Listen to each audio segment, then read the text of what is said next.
All right. So last time we went through kind of a little bit of an intro of the theory of NMR, right? So we talked about, well, we went from the kind of sophomore organic description, which is just there's two energy levels between the spins. Once it's in the magnetic field, and that's influenced by the size of the magnetic field, to more of a spin type of explanation where we look at only the net magnetization in the z direction, and we generate a signal by applying a radio wave pulse, which can tip that net magnetization into the XY plane. Once it's in the XY plane, it precesses around, and we essentially observe the frequency of that precession. Essentially, we have a detector on one end, and it just gets more intense as it goes towards the detector. It gets, less as it goes away. In fact, some NMRs, I remember doing this one time, have like a speaker, and you can turn the speaker on, and you can actually hear the FID. So you can hear the frequencies going up and down of the FID. That's really cool. So it's kind of cool.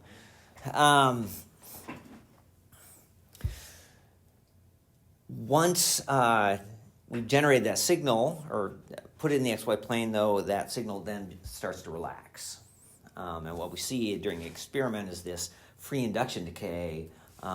It relaxes primarily through two different mechanisms. One was the longitudinal relaxation. We call it the T1. And so that's just relaxation going from the XY plane back to the Z direction.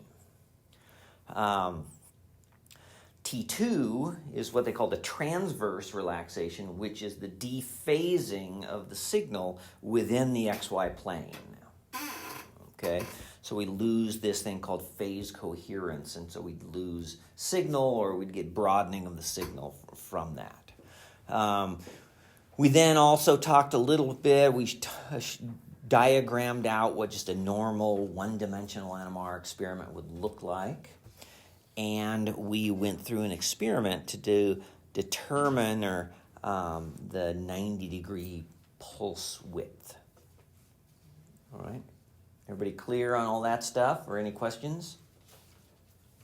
Okay, so what we're going to do today is we're going to go through a few more some simple pulse sequences, and we're going to look at some to determine the T1 value, and then one that can be used to determine T2, but T2 is kind of trickier, and so I'm just going to kind of show you a type of experiment that can be used, but we're not going to kind of go through how you would actually determine it. I don't understand everything about it. But this other experiment that they use for the T2 is actually a pulse sequence that can be inserted into other experiments, and so it's a kind of a common piece of a pulse sequence, so it's worth looking at. And so I think before we start into that, I moved one slide forward a little bit. We're going to talk about the difference between what's called the laboratory frame and the rotating frame. Okay, so this is just a simplification on how to look at these kind of vector diagrams, that we're mapping these things out. So the laboratory frame is kind of just what we've been looking at before. So we would start with our coordinate system here. Let's say we have 3 different spins. I'll just draw them here in 3 different colors. All right, so we're going to apply a 90-degree pulse to this. And all of these are going to tip down into the XY plane.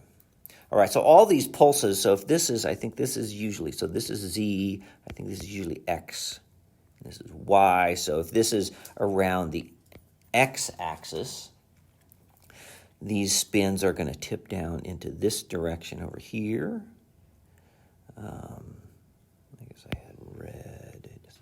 which one goes where. Oops. And once they're down into the XY,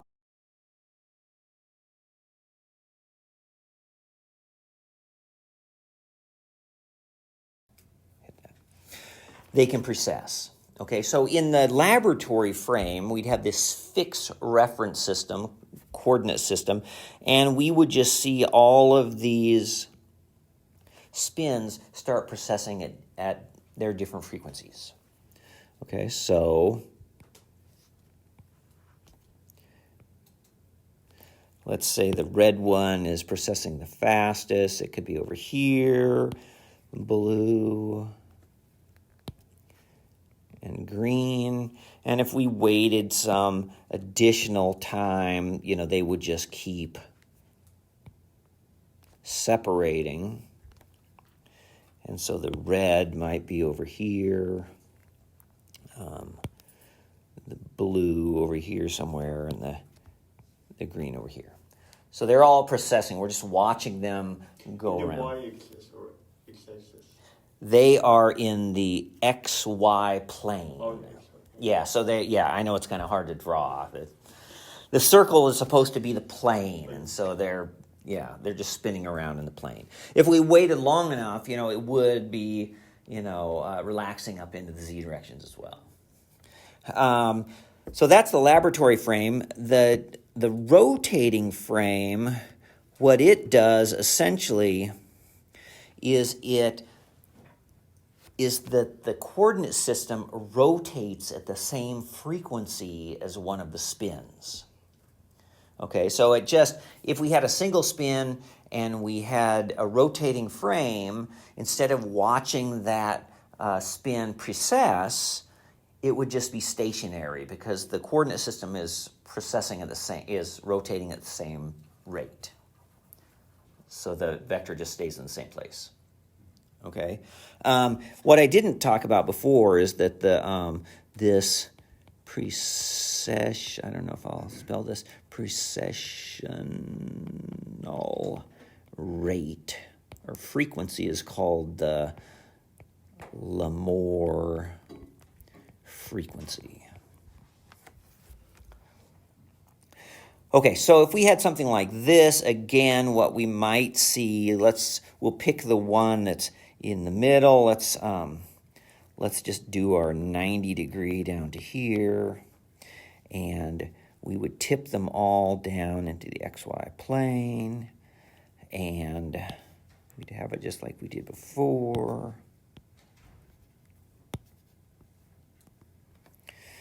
But as we wait over some time, if we set the rotating frame at the same frequency as the spin that's kind of the one in the middle, that spin would stay in the middle.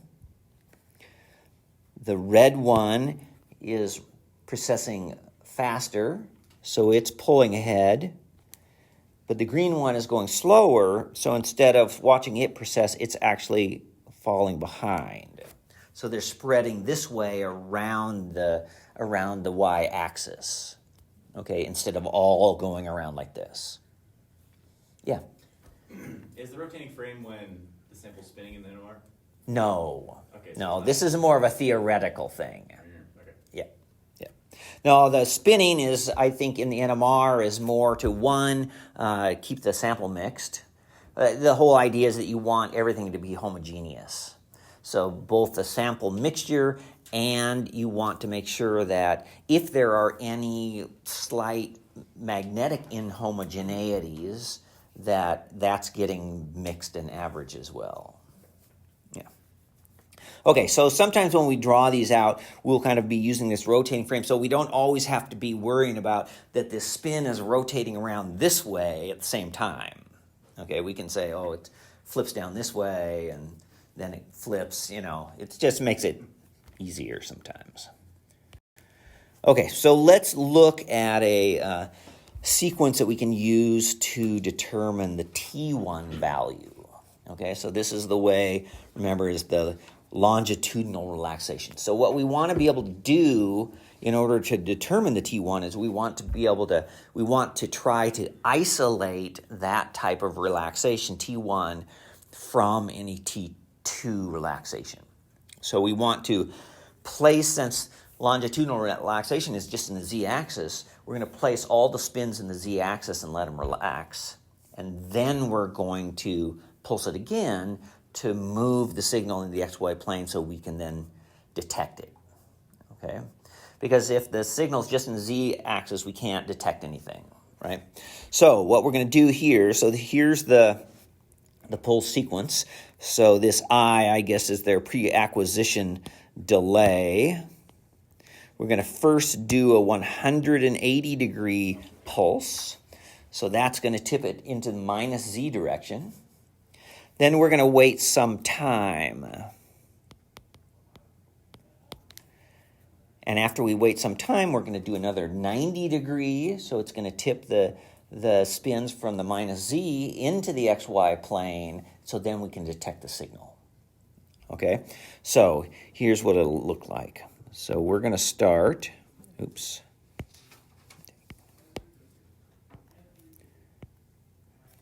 We're going to start like this. Make sure I get this right. We're going to have our spins in the plus z. Okay, we're going to apply this 180-degree pulse around the x-axis. This is x over here. So it's going to rotate this way. Well, I guess in this case, it doesn't matter really which way it rotates, but it's going to go from the plus z to the minus z. Okay? Then we're going to wait some amount of time. This is their tau. Let's just do it first at tau equals 0. Okay, so after we do the 180, we're going to immediately, so it really hasn't changed then, we're going to, well, I'll draw it again. We waited some time at 0. We're still here. Then we're going to do a 90-degree on the x-axis again, and that is going to tip it back this way. So we're going to be in the minus y direction. Okay, and then it's going to start to precess.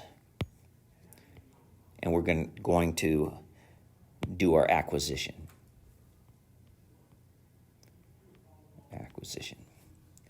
And then we're going to do our Fourier transform. And what do you think if this vector is in the minus y direction? What's the spectrum going to look like?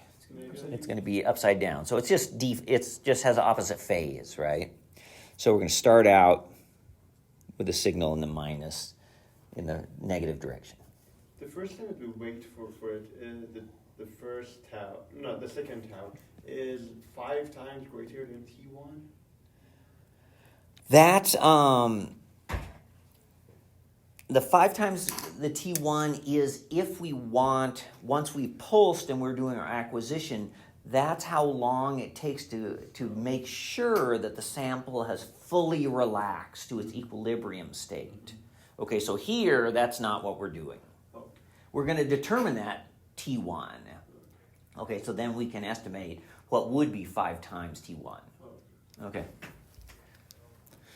Okay, so this one gives us a -1. And so in this experiment, in the upper right, that might be this one here. It starts in the negative direction.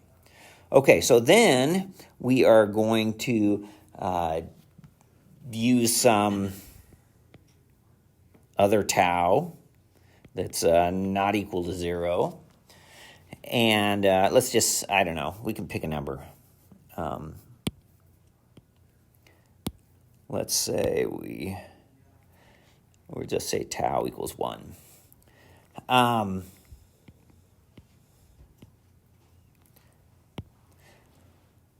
Essentially what's going to happen is this is going to start to relax. Okay? So we're going to have less signal we're going to have some in the plus and some in the minus. We're going to cancel those out. And so the net magnetization now is smaller in the minus direction. So then we do the 90x, and we would get our signal like this, still in the negative direction, and we'll just draw it like this. This would give now still a negative signal, but it's smaller. Okay, if we wait longer, let's say tau equals 2. In this case, maybe these are getting too small. Let's say it goes through 0 and is slightly in the up direction now.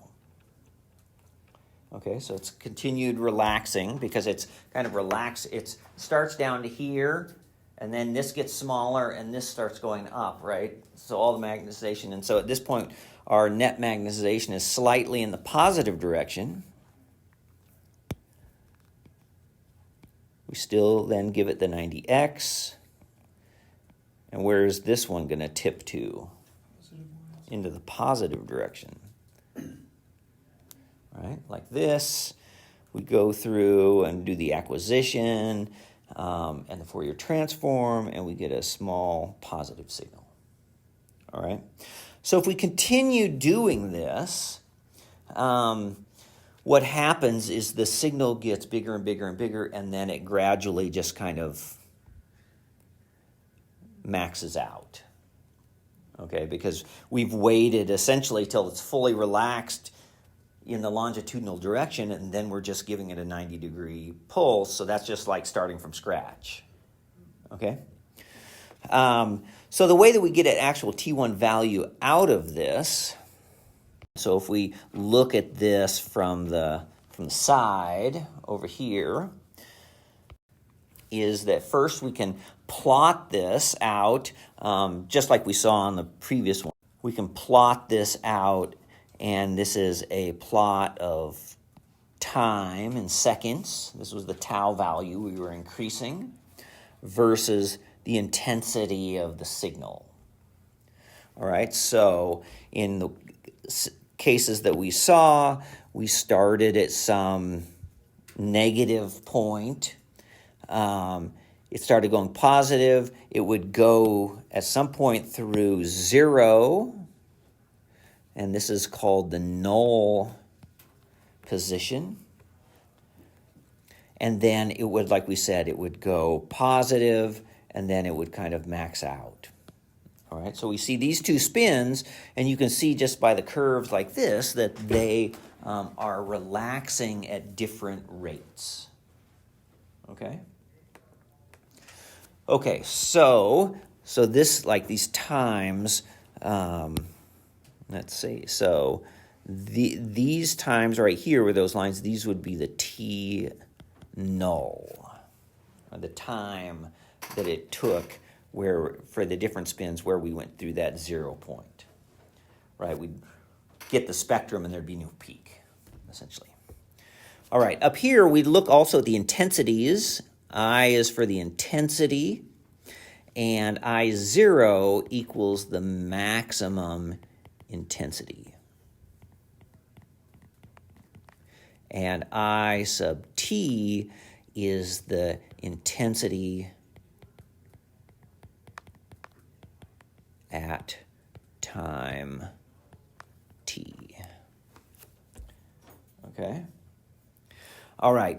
So what we would typically do, these are like exponential, and we would plot here the natural log of the difference between the maximum intensity and the intensity of whatever time was versus the time. And we get these straight line plots as shown down in the bottom. And the T1 equals the slope of these lines. Okay? So there is a way, I guess, to get kind of a fast estimate without having to do all this plotting. You would have to run some of that first experiment. So the fast T1 experiment they say that T1 equals the tau null, so the time where it goes through 0, just divided by the natural log of 2. And so this essentially equals 1.433 times tau null. So without having to do all the plotting and stuff. You'd have to do the first experiment. But if you can estimate where that 0 point is, the 0 time, then you can estimate the T1. And then, like we said, if you really needed full relaxation, you would go 5 times this T1 value. Okay? All right, and again, like I'd mentioned for the 90-degree pulse calculation, I'm sure that on the NMR down there, there's a programmed experiment that you would just tell it essentially, what the time intervals and how long you want to run this over, and it would just do it and plot it all out for you, or probably graph it all out for you if you wanted to. All right, now the T2, like I said, is kind of trickier, but I think that this pulse sequence is kind of interesting. It's called, I think it might be wrong on yours, it's called an inversion recovery experiment. I think I said spin. No, it's not. I thought I changed this. This is wrong. This is called a spin echo. Okay, and this is also a 2-pulse system. We start with a 90-degree pulse in the X.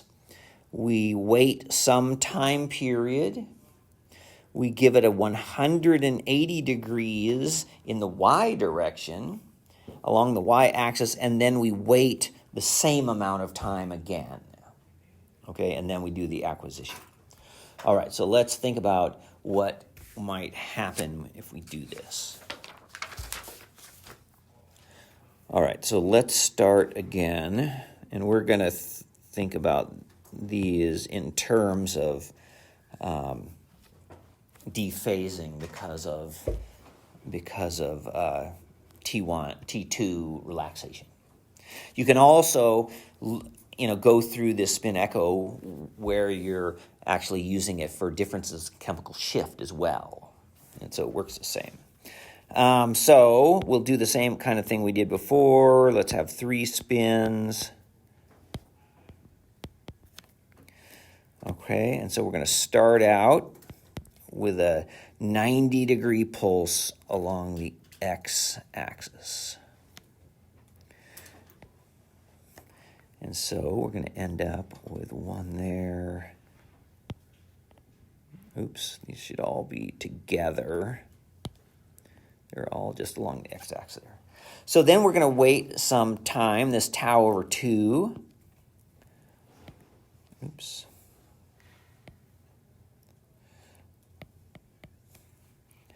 And these spins are going to start to disperse, right? They're going to start to fan out. So we'll have this one here. Let's say the red one is over here, and the green one is over here. Okay? So the red one is the faster one. Green one is slower. Right? And so then what we're going to do is a 180-degree pulse along the y-axis. Here's the y-axis. So it's going to be 180 degrees around this axis right here. Okay, and so what it's going to do is it's going to flip the red spin over where the green one was, and the green over to where the red one was.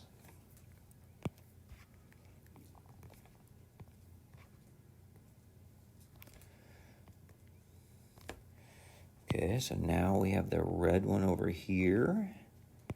Blue is just staying along the axis, and the green is out in front. Okay? However, this green one is still the slower processing spin, and the red one is the faster one. So if we wait the same, tau over 2, the same amount of time, then what do you think is going to happen? I mean, they're probably going to get converge. Yeah, they're all going to converge because they went out this far, and now you give them the same amount of time, they're going to come right back together. So they're going the same direction regardless of having, relative to the z-axis, regardless of having a flip? Yes. Yeah. Because the spin will always go in the same direction. Well, and whether one's going behind, like I showed here, the green one was falling behind, but that's because we're doing it in the rotating frame, and the frame is rotating at the frequency of that blue spin, right? So that's why one's falling behind. Okay, so if we wait the same amount of time,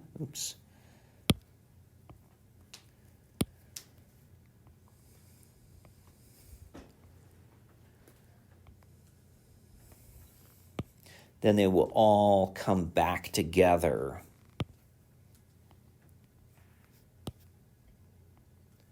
Right here. Okay?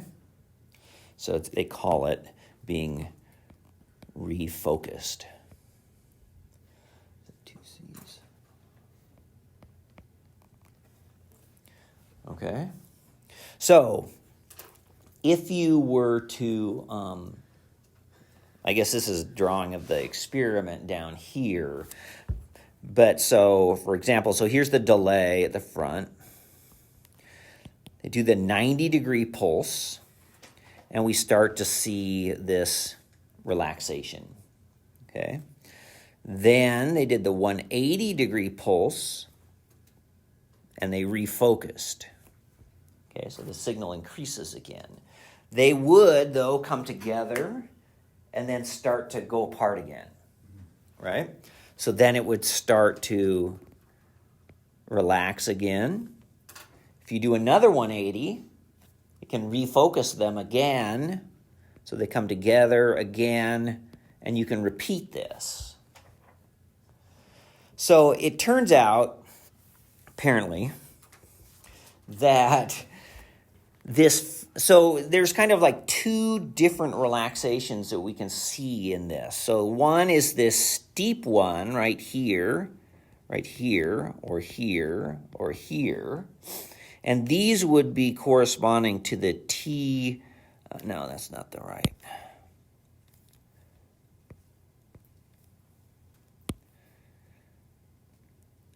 The T2 star. Remember, that's the one that can be influenced by magnetic inhomogeneities and things like that. The other relaxation, it goes along here, like along the tops of these. So from here to the top of this to the top of this, and it's a much slower relaxation here. And this relaxation actually is the real T2. Though I'm not clear, I was reading about this last night more and today, and I never really figured out how this related, or how they would remove some component perhaps of T1, because T1 would be taking place at the same time as well. I'll talk to that on the next slide. So I did see one place where they plotted all of these out, and they could see, it was kind of the same thing, that they'd have their signals, and they would just, they was just kind of, if they increased, let's see. Where is this? The way that they drew that was that they did some 90-degree, and then they had these 180s, and they just repeated them. And there was something about the even numbers of repeating did one thing, and odd numbers did something else, and then you plotted it, and yeah. But they had something where all the peaks were going from positive to down to 0, and they decreased related to the T2 value. T2, though, apparently doesn't have as much of an experimental thing. People don't spend time to determine T2s accurately very much. Where it does play a role, and we mentioned this before, is down here at the bottom, is that the T2 is what really influences the shape of the peak. Remember I said before that the width at half height is inversely proportional to the T2 value. Okay, so the shorter the T2, the wider the peak. So here's an example here. So here's a long T2. And we get very sharp peaks. Okay? But notice this one up here, you can almost not even see the FID because it's coming down so fast. Okay, so this is a very short T2. And this is the same molecule, and this is the spectrum, so this has very broad peaks. Does it cause any problem if the T2 is short or long or? Well, the problem is right there. You know, if you had a spectrum like this, because we had a very short T2, this is pretty useless, right? You can't really interpret a spectrum that has such broad lines. So what do they do for that? Well, you'd have to either, one of the reasons for this very short T2 may just be that the magnet is not as homogeneous as it needs to. They have to go through more of this shimming process to make the magnetic field very even over the sample.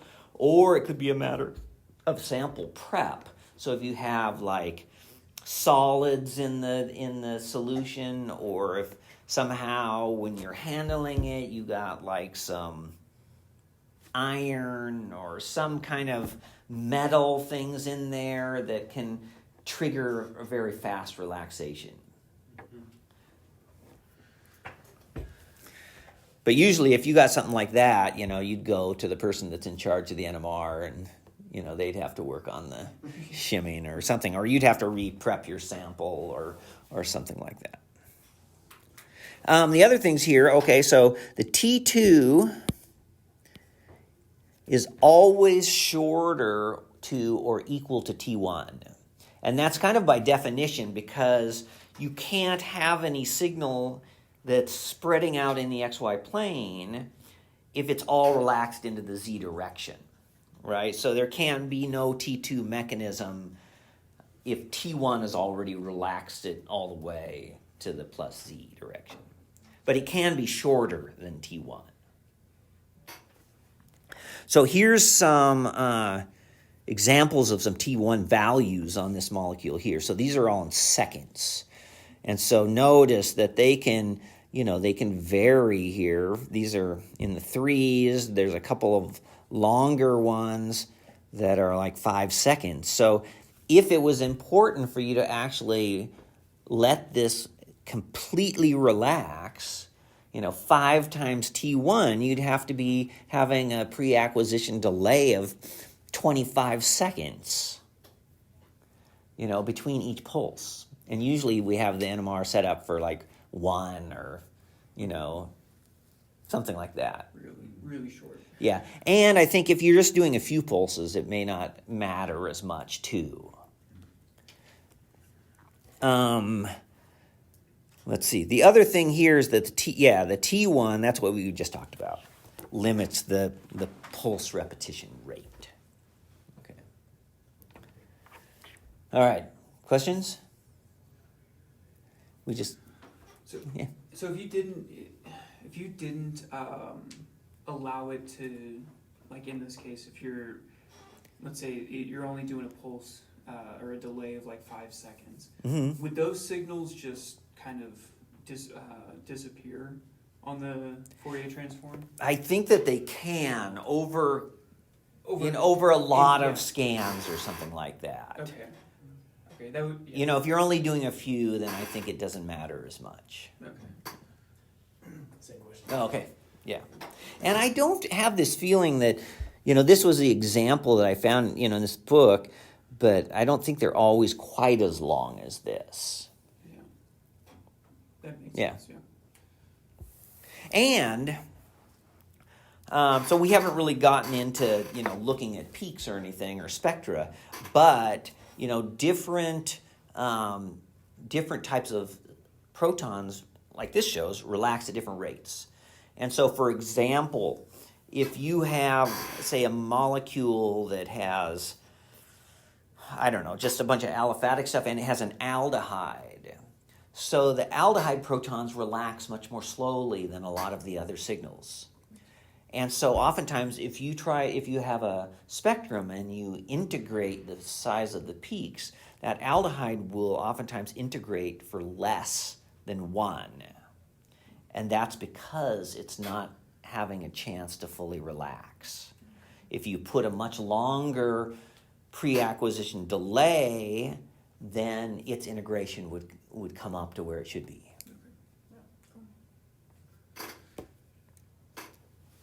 All right, so that is enough, I think, for kind of theory for now. So let's start talking about what we can actually get, from the NMR. So there's a number of different things here. We can look at the number of unique signals. Well, no, let's not say it that way, sorry. We can look at the number of signals, and that's going to tell us the number of unique nuclei.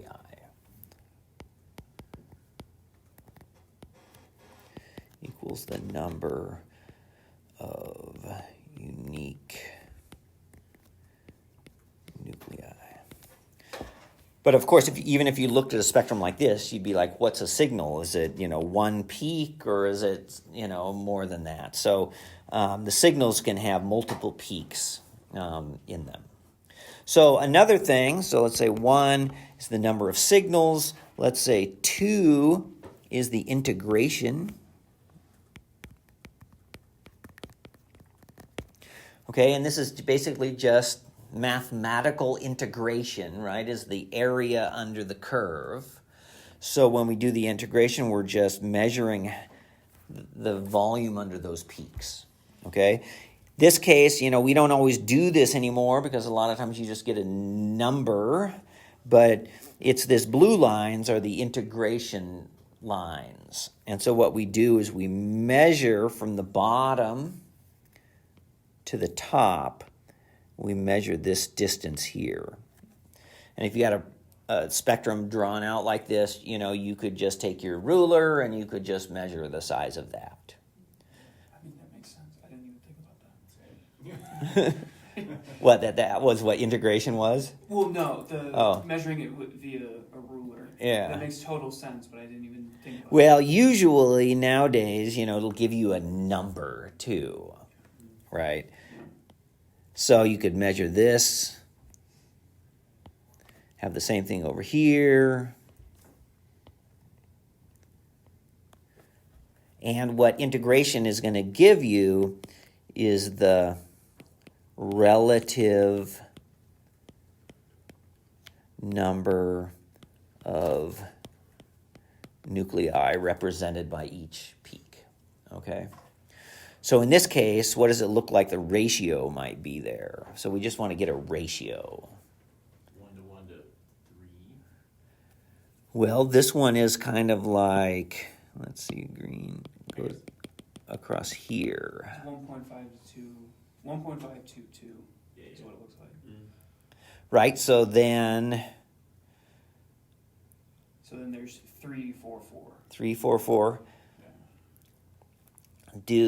From a chemical sense, do peaks oftentimes like this represent 4 protons? No.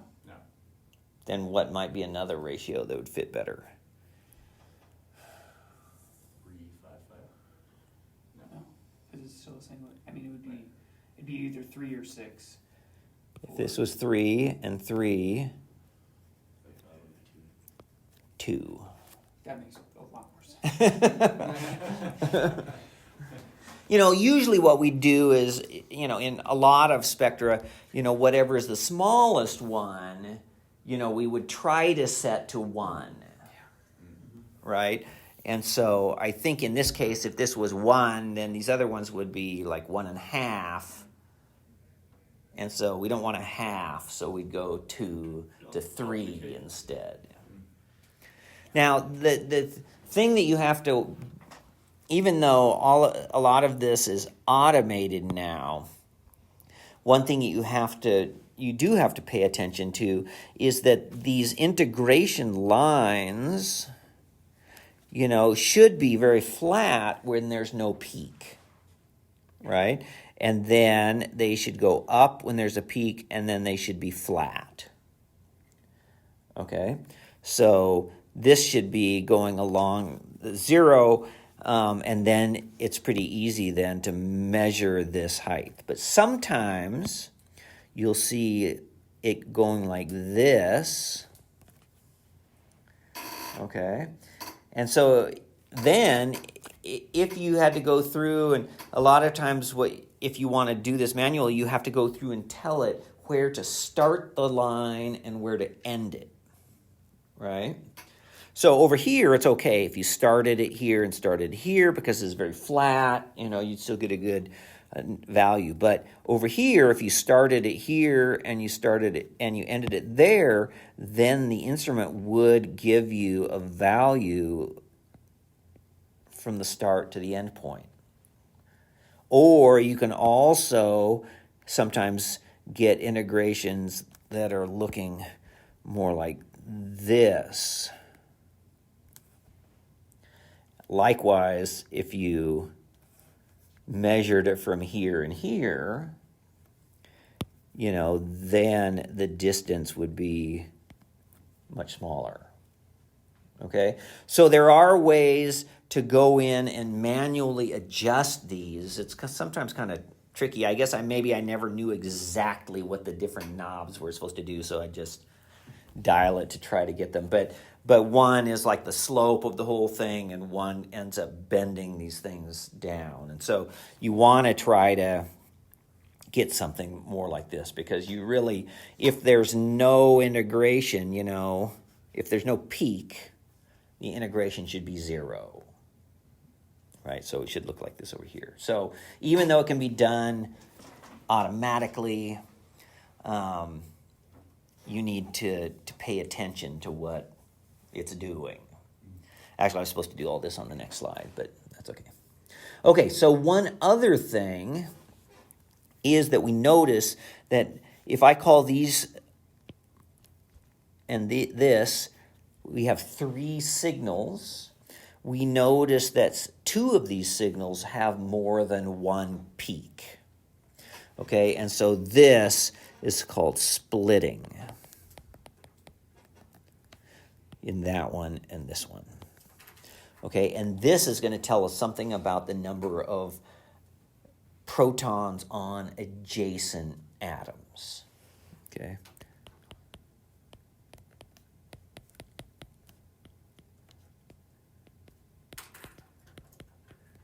Does other nuclei cause splitting like flow or other atoms or not? Yes, it's possible. So there is splitting between any NMR active nuclei, right? So we'll talk about this more when we start to talk about C13 NMR, because we do get splitting between the protons and the carbons, okay? It's more of a problem in C13 NMR because we're looking at only a 1.1% abundance of C13, but we have 100% abundance of the protons.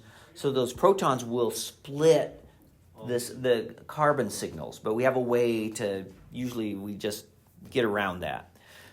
It happens in the opposite direction too. But usually because the protons are 100% and the C13 is only 1.1%, the number of protons that are being split by carbons is very small. So in fact, if you took this spectrum here and you blew it way up, you would probably see some small signals out here. Okay? And this distance between these two would be the splitting between the carbons and the protons. You call these the C13 satellites. Can you repeat it? I didn't understand this part exactly. Yeah, well, let's wait, Okay. and we'll do this again once we've talked about splitting and all that kind of stuff. But you're right. The different NMR active nuclei will split each other. And then it just depends on the natural abundance and whether we want it or not. And there's sometimes ways to remove that splitting if we don't want to have it. Okay, so integration, we basically just talked about all of this already.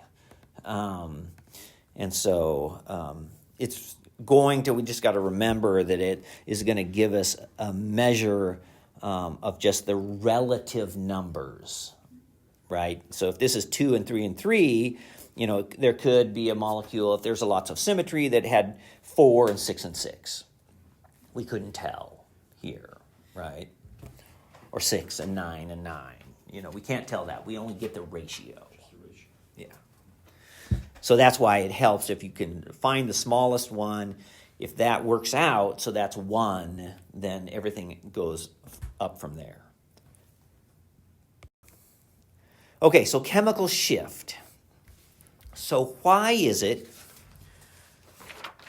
that if we have this formula right here, we looked at this formula before. This is the frequency equals the magnetogyric ratio times the field strength divided by 2 pi. Why is it that not all the protons have the same shift, right? If they're all experiencing the same external magnetic field, right? If that was the case, it wouldn't be very useful, right? Okay, so what happens, though, is that the different nuclei in the sample, in the molecule, act as little magnets themselves, okay? And the electrons in those systems can influence how much of the magnetic field is felt, okay? So we can look at this other equation here where we have the B0, so this is the applied magnetic field. Okay, that's the magnet. We're going to subtract away some kind of what we're going to call the local magnetic field. So this is going to be influenced by the electrons or the other, nuclear spins.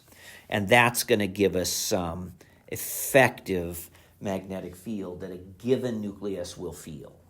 Okay? Now, this B local is influenced by a number of things. It can be influenced by the electronegativity of atoms nearby, right? Inductive effects and things like this. It can be influenced by what's called diamagnetic anisotropy, and these are kind of like ring currents and things like this, aromatic rings and things like that. And just the amount of substitution on a given atom. All right? So yeah, this one is kind of like pi ring currents. What conjugated bonds does it affect them? Yes. Yeah. And things like, resonance and all of these things can influence chemical shifts as well. Okay, so before we go in and start looking at any of the specific, types of protons or anything, we need to talk about the scale that we use, because when we looked at how we determine or detect NMR signals, what we talked about was that we were detecting a frequency, right? A precessional frequency.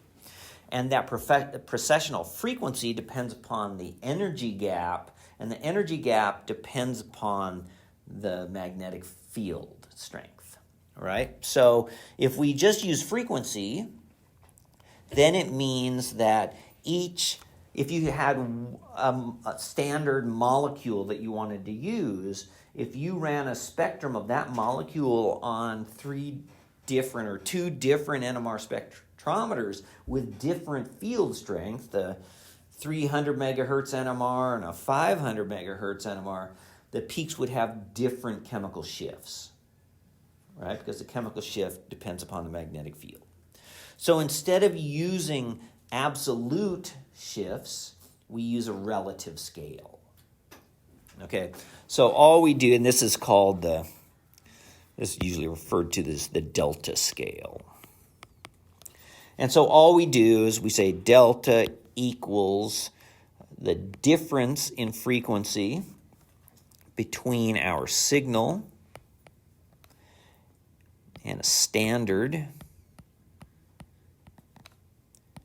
in hertz, so frequency, divided by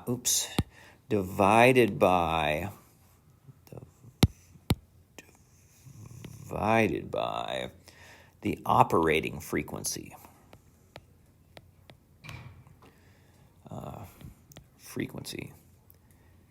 And this is going to be in megahertz.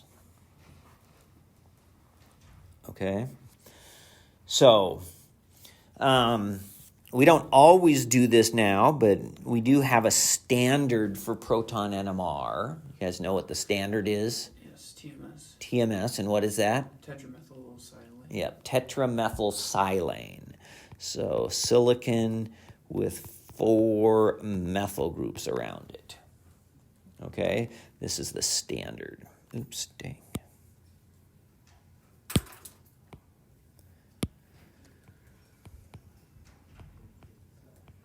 And this is set to 0 hertz. Okay, so the whole scale is just set to that. And so the way that this works, if, let's say we had a spectrum here. We're going to do a spectrum at 100 megahertz. Okay, let's say here's our scale. We have a peak here and a peak here. Okay, and let's say that this, if we do it in frequency, then this would be at, let's say, 100 hertz. And here's TMS. This is set to 0 hertz. Okay? So we use this equation, delta equals the difference, so 100 minus 0 over 100, this is in hertz, over megahertz. We say that this is 1.0 parts per million. Okay? If we did this at 500 megahertz, we still have our same 2 peaks. This bigger or smaller? The peaks compared to the... No, they'll be the same. How big or small they are just depends on how we, plot it out, basically. If we were really pushing this, if we had a very small sample size, right, we tried to do it with a tiny amount of sample. At the 500 megahertz, it would give us better signal to noise faster than at the 100 megahertz. Okay? All right, so this likewise would be set at 100 or 0 hertz, I mean, for TMS. But this peak would show up at 500 hertz. Okay, it's a bigger magnet. The frequency is dependent upon the magnetic field. But if we use this delta scale here again, now we have 500 minus 0 hertz divided by 500 megahertz still equals 1.0 parts per million. Okay, so we always divide the chemical shift in frequency by the magnetic field strength, or it's actually the frequency of protons at that magnetic field. Okay, but so notice, I think this tells us something interesting, and this will be important when we talk about coupling and splitting, is that in both of these cases, if we were, so this would be 0 and this would be 1.0 parts per million, right? Our scales are usually in parts per million, 2.0 parts per million, like this. Same over here, 0 parts per million. Parts per million. This would be 1 part per million, okay?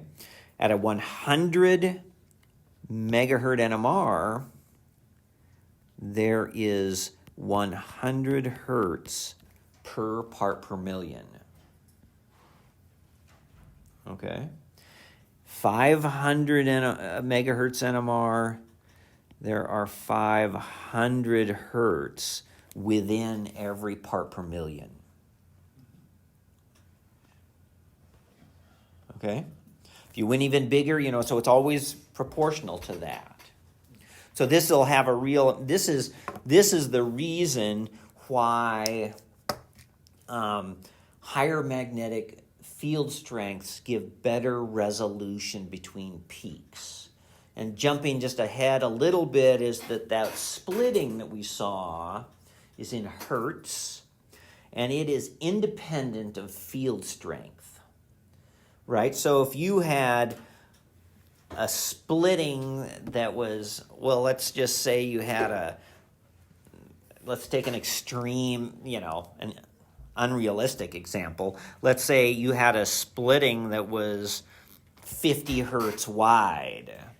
If you were at a 100 megahertz, that splitting would be, half of the part per million or something like that.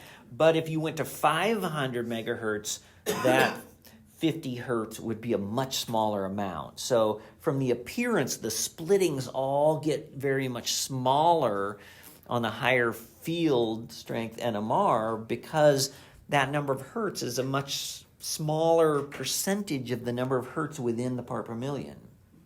So if you have a bunch of big coupling things like this at 100, they all go like this and get very narrow and well resolved as you go to higher field strengths. That makes total sense.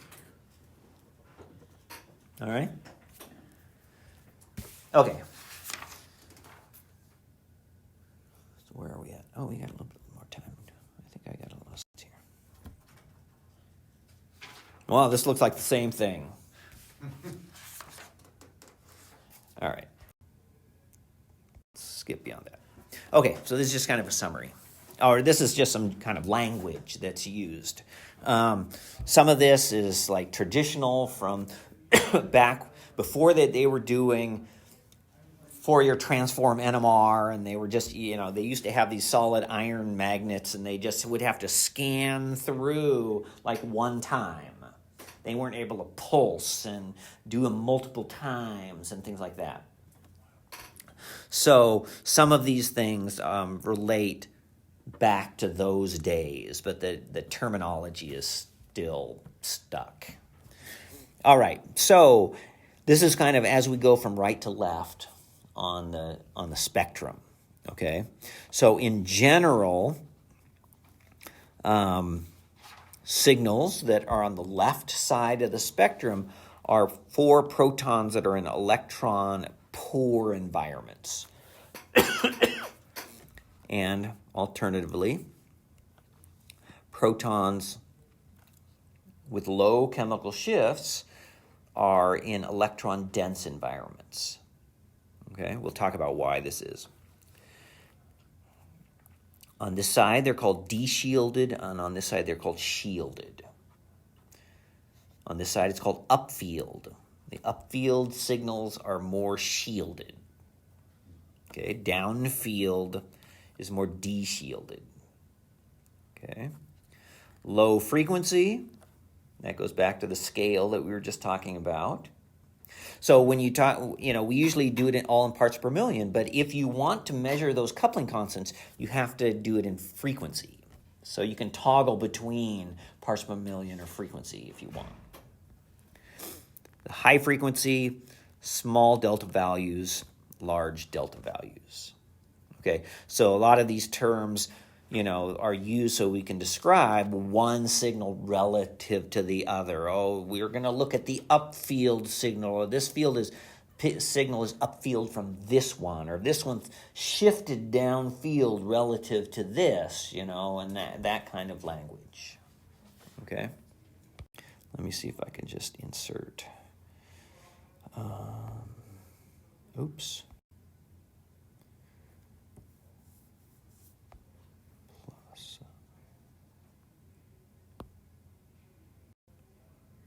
Just another page. Okay, so I think we need to think about what influences the chemical shift. And so let me think this out for a second. I should have had it.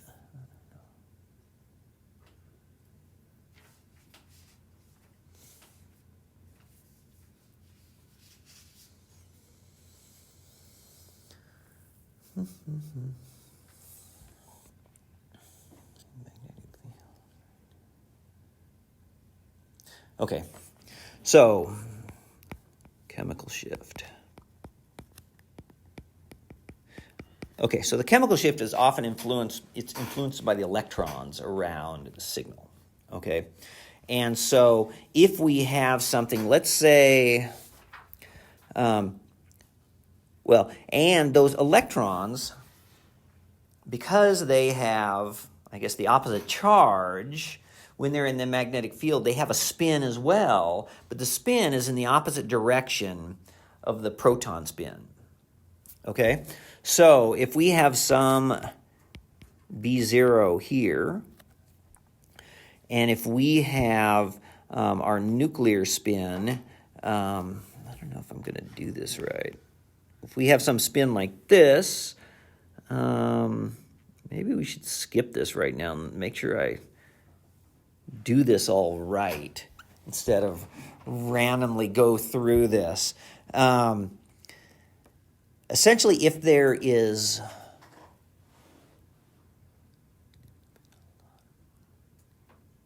let's wait for this. Let's go through some of these trends and then we'll explain it all next time. Okay. Okay, so let's look at some of the effects on chemical shift. All right.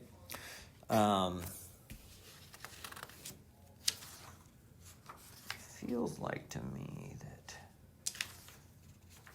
we're skipping some kind of discussion here. I think we're skipping something. I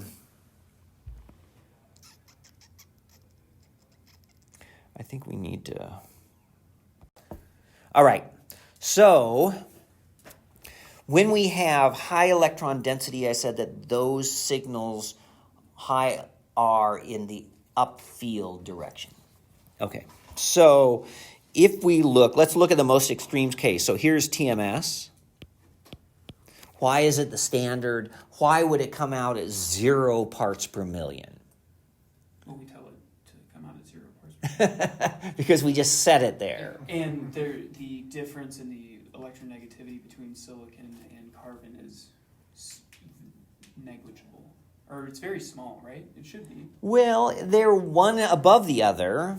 Yeah, but in comparison, if we're talking in comparison to like carbon and hydrogen. There's Well, those are pretty close.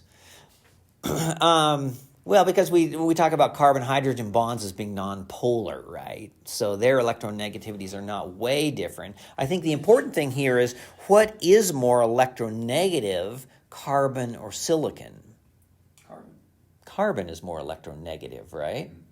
And so if we're going to draw some kind of dipoles, they're going to all be pointing out towards the carbons. Okay, so they have a high electron density around the carbons. And so that makes them very shielded and very upfield. Okay, so these are, and they're upfield. Okay, so 0.0 parts per million.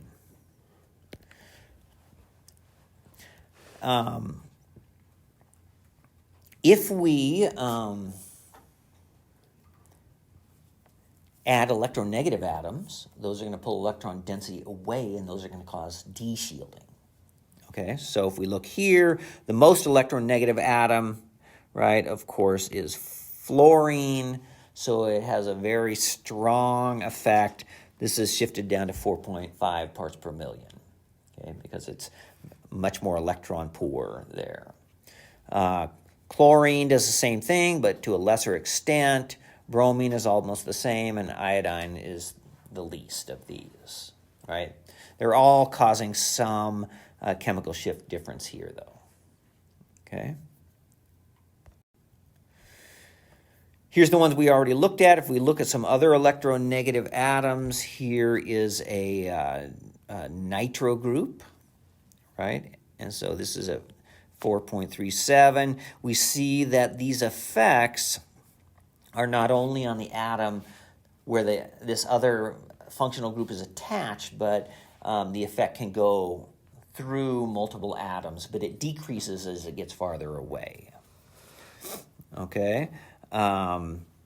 If we just have a methyl group on an alkyl chain, it usually is at 0.8 parts per million.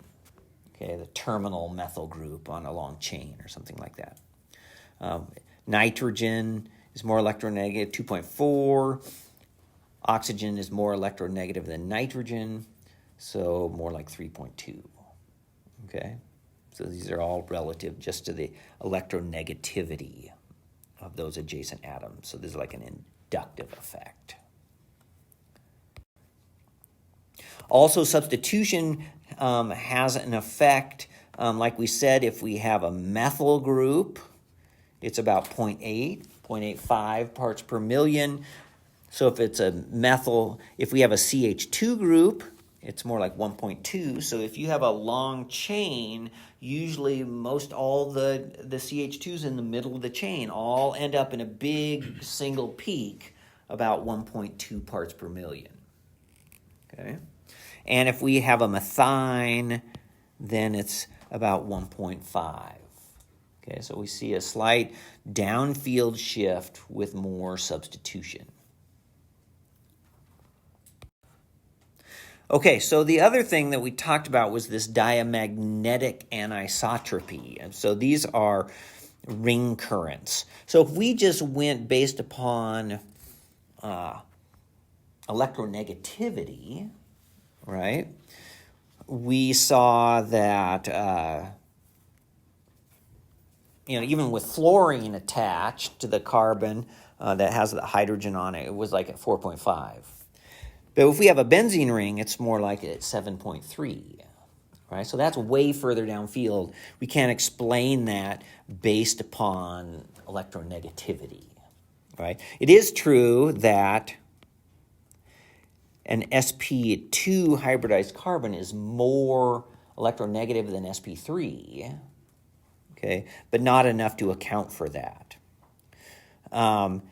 And we can have a big difference. So here's some for just on alkenes, right? Terminal ones are usually a little bit more upfield, so there's a substitution difference here, 4.7. And 5.3, if we have aldehydes, it's clear down at 9 parts per million, right? So we don't really have any trends here that are following. And if we were going to go based upon hybridization or electronegativity, we would think that if we go from something with sp3 to something with sp2, these are far downfield, and we went to something that was sp, seems like it should go even further down, right? But that doesn't end up being true. Alkynes are more like 2.4 parts per million. Okay, so it doesn't seem to have just like the obvious trend that you would think based upon, electronegativity here. So let's just stop there, and I'll come back and we'll talk a little bit more about what does shielding and deshielding mean and all that kind of thing, and then we'll get back into these. Okay.